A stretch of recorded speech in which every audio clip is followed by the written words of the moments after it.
चलिए दोस्तों, आज हम सीखेंगे वर्ण कि वर्ण क्या होता है। तो शुरू करते हैं। वह छोटी से छोटी मूल ध्वनि जिसके टुकड़े न हो सके उसे वर्ण या अक्षर कहते हैं, जैसे अ, उ, ई, ऋ, च, ट, क, त, प आदि। तो वर्णमाला क्या होती है इसे जानते हैं। वर्णों का क्रमबद्ध समूह वर्णमाला कहलाता है। ये कुछ जरूरी नोट है दोस्तों। हिंदी वर्णमाला में 11 स्वर और 33 व्यंजन हैं। कुल मिलाकर 44 वर्णमाला में वर्ण पाए जाते हैं। आगे हैं हमारे वर्ण के भेद। इसके दो भेद हैं, पहला है स्वर और दूसरा व्यंजन। तो पहले स्वर को जानेंगे। जो बिना किसी वर्ण की सहायता से बोले जाएं वह स्वर कहलाते हैं, जैसे अ, ई, उ, री आदि 11 स्वर हैं। स्वर के भी भेद हैं। इसके 3 भेद हैं। पहला है ह्रस्व, इनके बोलने में कम समय लगे वह ह्रस्व स्वर या मात्रिक स्वर भी कहते हैं, जैसे अ, उ, री आदि। दूसरा है दीर्घ, जिनके बोलने में ह्रस्व से दुगुना समय लगे, जैसे आ, ई, उ, ए, ओ। ये है दीर्घ स्वर।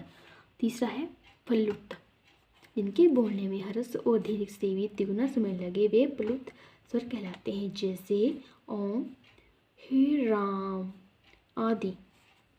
दूसरा है हमारा व्यंजन। तो व्यंजन को जानेंगे। जो स्वरों की सहायता से बोले जाएं उन्हें व्यंजन कहते हैं, जैसे क के साथ अ स्वर है तो क बना, च के साथ अ स्वर है तो क, च बना। वैसे ही ट के साथ अ है तो ट बना। व्यंजन के भी आगे 3 भेद हैं। पहला है स्पर्श, वे व्यंजन वर्ण जिनका उच्चारण करते समय मुख के अवयव आपस में स्पर्श करते हैं उन्हें स्पर्श व्यंजन कहते हैं। हिंदी में 25 व्यंजन हैं।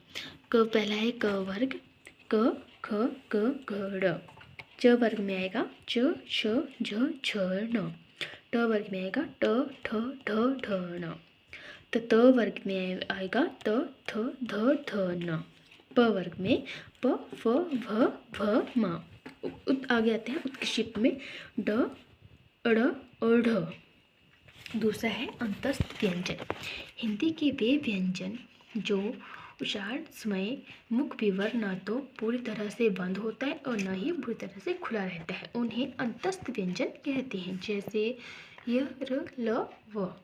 आगे है ऊष्म व्यंजन। ऐसे व्यंजनों के उच्चारण के समय प्रश्वास वायु को संघर्ष करते हुए बाहर निकलना पड़ता है, इन्हें संघर्षी व्यंजन भी कहते हैं, जैसे श, स, ह, ह।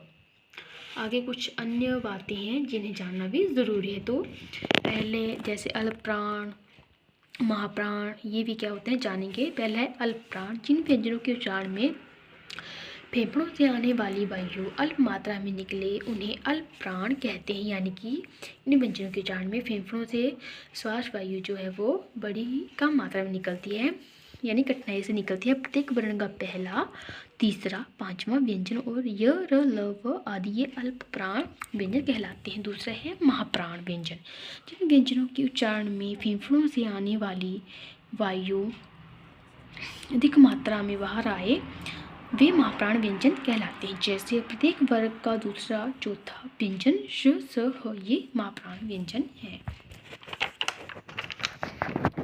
तो आगे आते हैं कुछ ध्वनियों के बारे में जानेंगे हम। पहली है अघोष ध्वनियाँ।